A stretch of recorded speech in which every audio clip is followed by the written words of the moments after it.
Hello friends, today I am trying an old recipe I found, depression chocolate cake. A viewer from my banana bread video requested that I make an old school cake. I went online and found this depression era chocolate cake recipe. I liked that this recipe called for relatively low cost items and I happened to have every single ingredient on hand already. The first thing I needed to do was bloom the cocoa powder with boiling water. I had no idea this was even a thing, but I also don't bake often. Why don't I bake, you ask? Because baking is so precise. It requires exact measurements. It's like math, and I don't like math. I use a calculator to multiply something like 6 times 9, even though I'm almost positive it equals 48.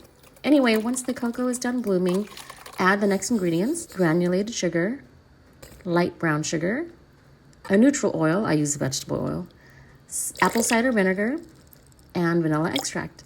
Then give it a good mix. Next are the dry ingredients: all-purpose flour, baking soda, and salt. Mix. So I guess you're supposed to mix the wet ingredients into the dry ingredients. I did the opposite. Oops. See, I told you I don't bake often. Then the recipe says to fold the ingredients together until, quote, no pockets of flour are left. I don't know if that means it's supposed to be smooth or if it's okay to be a little lumpy. I don't know. I guess we'll find out in the end. I was going to use a hand mixer with this recipe, but I thought, when in Rome, so I decided to just mix it by hand because I don't know how many households during the Great Depression had electric mixers. Wait, did they even exist back then? Pour the batter into a greased 8-inch cake pan. I don't know if springform pans existed back then either, but that's all I had, and I ain't about to go buy one for this recipe. Into the oven at 350 degrees for 25 to 30 minutes. Mine ended up being closer to 30 minutes before the toothpick came out clean. Allow the cake to cool. I tried to remove the cake from the bottom part of the pan when it came out of the oven, but it wouldn't budge. So I allowed it to cool, which is what the recipe says to do anyway.